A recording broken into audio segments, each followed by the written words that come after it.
विधानसभा दाता रामगढ़ गजानंद कुमावत जी, सीकर के पूर्व विधायक रतन जलधारी जी, पूर्व विधायक लक्ष्मणगढ़ केडी बाबर साहब, पूर्व विधायक राजकुमारी शर्मा जी, श्री कुमार लखोटिया जी, संयोजक प्रवासी प्रकोष्ठ महेंद्र जोशी जी, प्रभारी विधानसभा क्षेत्र लक्ष्मणगढ़, और दिनेश जोशी जी, जिनका जोशीला भाषण आपने सुना, ऐसे पूर्व प्रत्याशी पालिका अध्यक्ष भाई लक्ष्मणगढ़ दिनेश जोशी जी, श्रीमती राधा रानी सरपंच काणा जी, पवन मोदी जी, पूर्व जिला अध्यक्ष श्रीमती इंदिरा चौधरी जी, पूर्व जिला अध्यक्ष गोपाल लाटा जी, जिला मंत्री एवं मेरे सामने बैठे लक्ष्मणगढ़ के वो सभी कार्यकर्ता बंधुओं, भाइयों और बहनों जिन्होंने हमेशा इतिहास रचने का काम किया है, लोकसभा में हमेशा भारतीय जनता पार्टी को जिताने का काम किया है, ऐसे मेरे सभी कार्यकर्ता भाई और बंधुओं और मेरे पूजा योग बुजुर्गों, नौजवान दोस्तों, सबसे पहले तो मैं आप सभी को नमन करता हूं, वंदन करता हूं, आपका अभिनंदन करता हूं।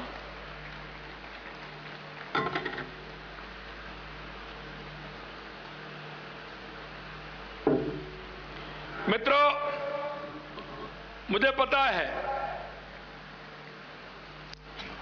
अभी अभी आपने देखा होगा मैं चूरू के अंदर था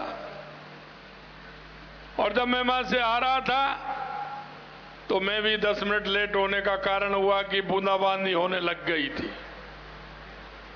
इन दिनों में अगर बारिश आती है तो किसान की बड़ी परेशानी पैदा होती है। भाई सुभाष जी कह रहे थे, मैं जानता हूं किसान हमारा दिन रात मेहनत करता है, साल भर की हमारी फसल होती है और जब इस समय बादल होता है किसान को सभा में क्या नींद नहीं आती है, यह मैं इसको अच्छी तरह से जानता हूं।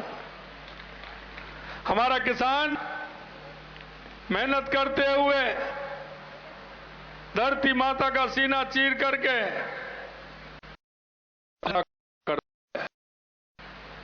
मैं तो आपसे यही कहना चाहता हूं,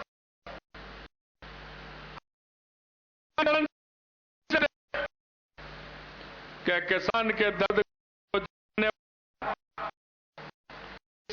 दर्द को समझने वाला व्यक्ति जब तक ऊंचे पर नहीं जाएगा जब समझ सकता है, क्योंकि किसान के दर्द को तो वो जान सकता है जो किसानियत से निकल करके आता है। आपने देखा है देश के यशस्वी प्रधानमंत्री नरेंद्र मोदी जी ने गरीबी को देखा है, तो वो देश के यशस्वी प्रधानमंत्री हर एक व्यक्ति की, गरीब व्यक्ति की, किसान की, मजदूर की, माता बहनों की और युवाओं की पीड़ा के यशस्वी प्रधानमंत्री नरेंद्र मोदी जी हैं।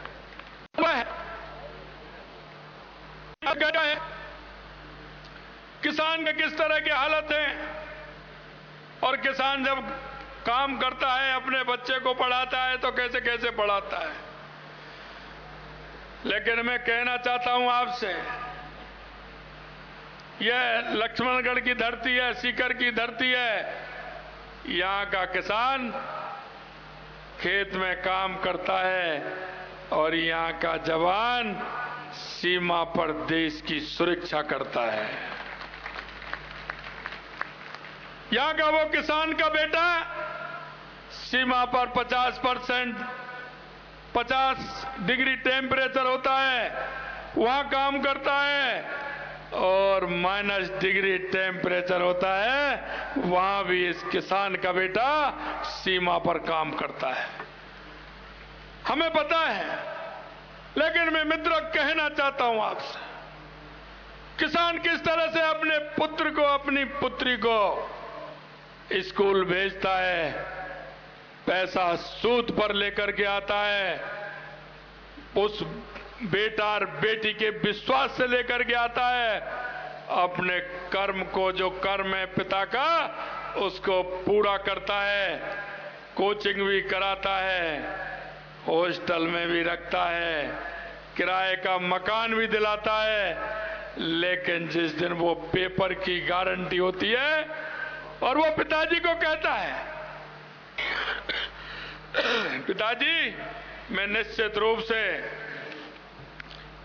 रूप से इस परीक्षा में पास होके दिखाऊंगा, लेकिन जिस दिन पेपर लीक हो जाता है उस दिन उस पुत्र के सपने भी चकनाचूर हो जाते हैं और उस पिता के सपने भी चकनाचूर हो जाते हैं जो बच्चे को पढ़ाने का काम करता है।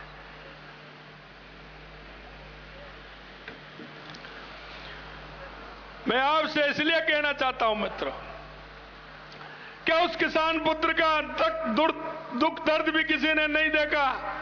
उस किसान का दर्द भी किसी ने नहीं देखा? राजस्थान के अंदर 19 पेपरों में से 17 पेपर लीक होने का काम किया।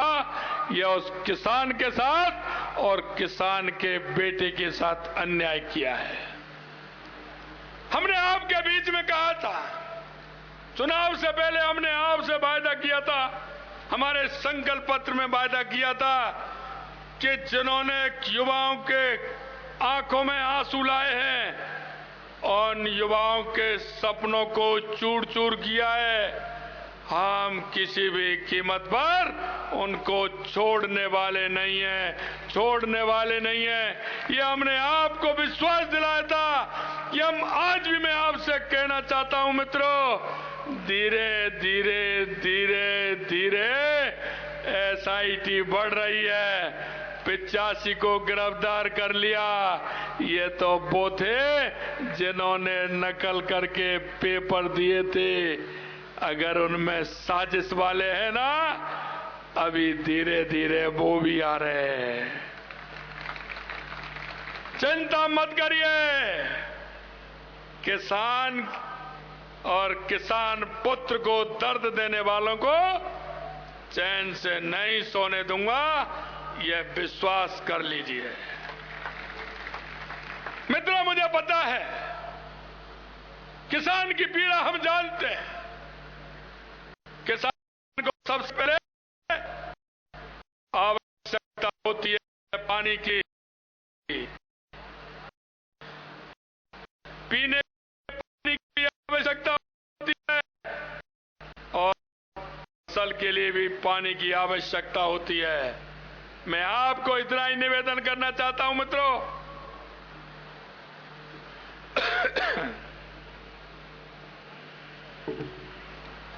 मेरे मन में यह सपना था,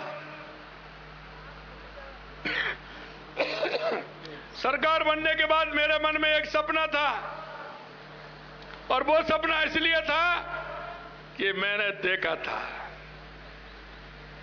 मैंने कहा था, पहले मेरे यहां पानी होता था, ट्यूबवेल चलाते थे, खेत में पानी पहुंच जाता था, लेकिन धीरे धीरे पानी गहरा चला गया।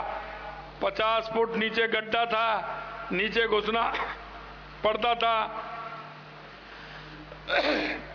पंखे को कसना पड़ता था, ऊपर आना पड़ता था, 4 बार अगर जाना पड़ता था, नीचे जाना पड़ता था, ऊपर आने पड़ता था। किसान को सबसे बड़ी दिक्कत पानी की होती है। हमने पूर्वी राजस्थान में ईआरसीपी के माध्यम से 13 जिलों को पानी देने का काम सबसे पहले हमारी सरकार ने किया है। यही नहीं मित्रों, मुझे पता है हमारे शेखावाटी के 3 जिले सीकर, झुंझुनू और चूरू, कांग्रेस के लोग कहते थे यमुना समझौता। मैं झुंझुनू गया था, झुंझुनू में एक कांग्रेस के बड़े नेता हैं, उनके पुत्र अब भी चुनाव लड़ रहे हैं। मेरे को झुंझुनू के लोगों ने बताया कि चुनाव आता था, यमुना जल के नाम पर एएन जेएन को बुला लाते थे। एक बार तो उन्होंने उसका शिलालेख भी डाल दिया। यमुना जल आ रहा है, यमुना का पानी आ रहा है।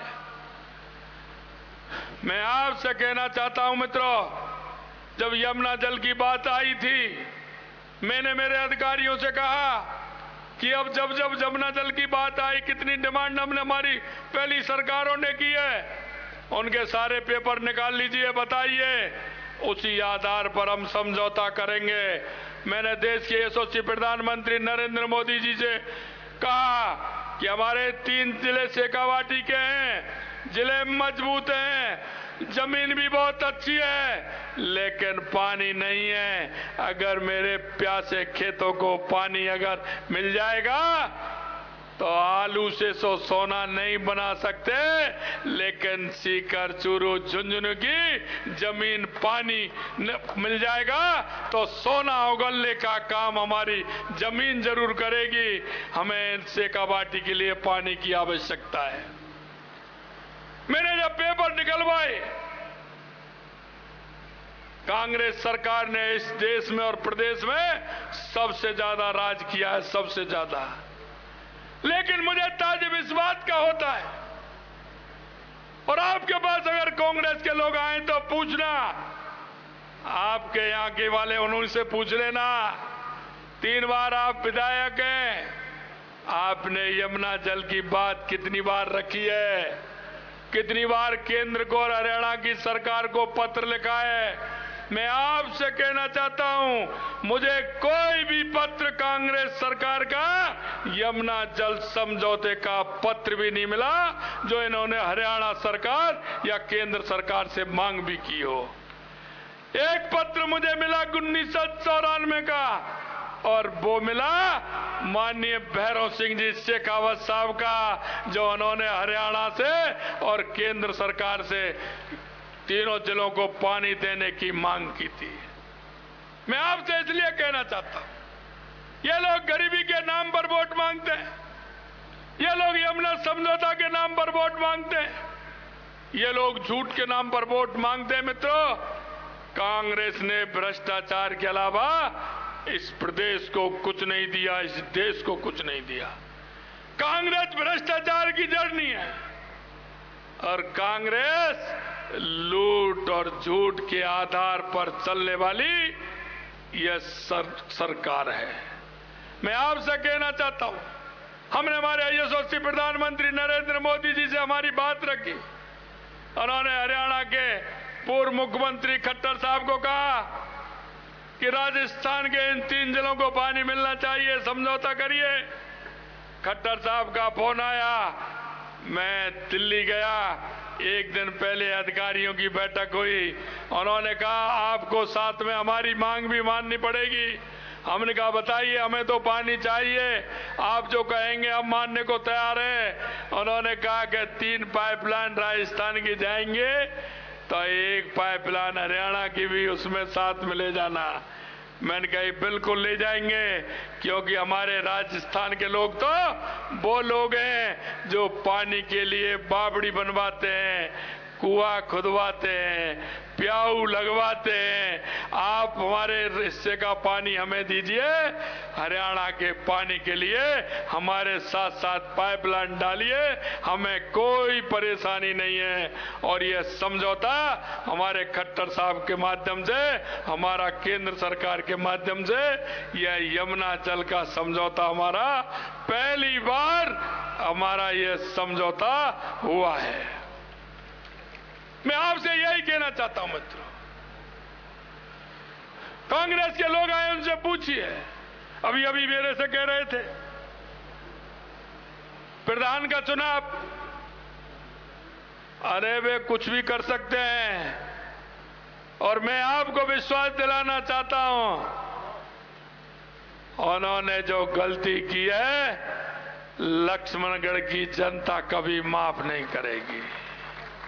अरे आप मेरे से ज्यादा उनकी होशियारी आप जानते हो, आप जानते हैं। लेकिन मित्रों, मैं एक बात कहना चाहता हूं, क्योंकि मैंने देखा है और आप भी देख लीजिए, जो व्यक्ति होता है ना, जो चालाक होता है, पहले वो घर से बाहर चोरी करना सीखता है, और जब वो घर से बाहर चोरी करता है तो घर वाले बड़े खुश होते हैं, लेकिन उनको ये पता नहीं होता है कि लास्ट में जब बात आती है तो पहले तो बाहर करता है और बात आती है तो वो भाइयों के साथ ही करता है, भाइयों के साथ ही करता है। ये आप मान लीजिए। और जो पहले घर में करता है वो धीरे धीरे बाहर करता है। ये तो आदत जैसी पड़ जाती है, वो वैसी आदत होती है। मैं आपसे यही कहना चाहता हूं मित्रों कि यह भारतीय जनता पार्टी की सरकार है। आपसे जो एक एक वादा हमने किया है, एक एक संकल्प पत्र में जो हमने राजस्थान की जनता से वादा किया है, एक एक वादे को हम पूरा करेंगे, ये हम आपको विश्वास दिलाते हैं। हमने आपसे वादा किया था कि हम पेपर लीक हुए उसकी एसआईटी गठित करेंगे। एसआईटी गठित कर दी। काम भी आप देख रहे होंगे किस तरह से काम कर रही है। ये गैंगस्टर आते थे, गोली चला करके चले जाते थे, व्यापारी को धमका देते। हमने कहा मैं एंटी गैंगस्टर फोर्स बनाएंगे, वो काम भी हमने कर दिया। और आप देख रहे हैं हमारी एंटी गैंगस्टर फोर्स जब लग रही है तो छुप के बैठ गए हैं, बदमाश छुप करके बैठ गए हैं। पहले आते थे, अशांति फैला करके चले जाते थे। हमने कहा राजस्थान में कानून का राज चलेगा, ये शांति का प्रदेश है, अशांति वाले के लिए कोई स्थान नहीं है। अगर राजस्थान में आएगा तो फिर उसकी खैर नहीं है। आपने देखा है पड़ोसी राज्य किस तरह से करते हैं, वही अंजाम यहां होगा। कितना भी बड़ा व्यक्ति हो, वही अंजाम भुगतना पड़ेगा। ये हम आपसे कहना चाहते हैं। हमने आपसे वायदा किया था कि हमारी सरकार आएगी, हम उज्ज्वला गैस का सिलेंडर 450 रुपए में देंगे। हमने 25 दिसंबर को फैसला कर दिया और 1 जनवरी से हमारी 73 लाख महिलाओं को 450 रुपए में सिलेंडर देना प्रारंभ कर दिया। यही नहीं, हमने किसानों से कहा था कि हमारे यशस्वी प्रधानमंत्री नरेंद्र मोदी जी 6,000 रुपए आपको किसान सम्मान निधि देने का काम करते हैं, हम उसको बढ़ा करके 12,000 करेंगे। पहली किस्त में, पहली कैबिनेट में पहली बार हमने 2,000 रुपए राजस्थान में बढ़ा करके 8,000 रुपए किसान सम्मान निधि देने का काम हमारी सरकार ने किया है। यही नहीं मित्रों, हमने कहा था हम गेहूं पर एमएसपी बढ़ाने का काम करेंगे। 2275 रुपए से 125 रुपए बढ़ा करके 2,400 रुपए गेहूं की एमएसपी बढ़ाने का काम हमारी सरकार ने किया है। यही नहीं, हमने आपसे कहा था कि हमारी सामाजिक सुरक्षा पेंशन जो हमारे बुजुर्गों को मिलती है, हमारी माताओं को मिलती है, हमारे दिव्यांग भाइयों को मिलती है, उसको भी बढ़ाने का काम करेंगे। 1,000 रुपए मिलती थी, हमने 1,150 रुपए पहली किस्त में हमने 150 रुपए बढ़ा करके 1,150 रुपए हमने करने का काम किया है। हमारे जनप्रतिनिधि, चाहे वो पंचायत के जनप्रतिनिधि, सरपंच, पंच से लेकर सरपंच तक, पंचायत समिति सदस्य, जिला परिषद के सदस्य, निकाय के हमारे जनप्रतिनिधि, हमने कहा उनका भी हम वेतन बढ़ाने का काम करेंगे। 10% उनका भी वेतन बढ़ाने का काम हमारी सरकार ने किया है। यही नहीं, हमने कहा हमारी सरकार आएगी हम वैट घटाएंगे। हमने वैट भी घटाया और राजस्थान के अंदर जो असंतुलन था डीजल पेट्रोल में, यहां कितना था वहां कितना था, गंगानगर से लेकर के जो असंतुलन था उसको भी संतुलन करने का काम किया। हमने 7 रुपए 28 पैसे से लेकर के पेट्रोल 3.5 रुपए तक कम किया, डीजल 6 रुपए 58 पैसे से 3.5 रुपए तक कम किया। ये हमने आपसे वायदा किया, वो तुरंत हमने 3 महीने के अंदर वायदे पूरे किए। मित्रों, मैं आपको विश्वास दिलाना चाहता हूं लक्ष्मणगढ़ के विकास में और सीकर के विकास में किसी भी प्रकार की कमी नहीं आने दी जाएगी, यह मैं आपको विश्वास दिलाता हूं। और मित्रों, मैं कहना चाहता हूं, आपको धन्यवाद भी देना चाहता हूं। लगातार राजस्थान की जनता ने 2014 में भी स्वामी जी को बहुत भारी वोटों से जिताया, 2019 में भी जिताया। मुझे विश्वास है कि राजस्थान की 25 की 25 सीट आने वाली हैं, लेकिन अब की बार मार्जिन बड़ा होगा, मार्जिन बड़ा होगा। मैं आपसे कहना चाहता हूं, एक भी बूथ ऐसा नहीं हो जिस पर कमल का फूल नहीं खिले, और एक भी लोकसभा ऐसी नहीं हो जो 5 लाख से कम वोटों से जीते हैं। क्योंकि देश के यशस्वी प्रधानमंत्री नरेंद्र मोदी जी जो कहते हैं वही करते हैं, और करते हैं वही कहते हैं। क्योंकि मोदी जी की गारंटी यानी गारंटी की भी गारंटी।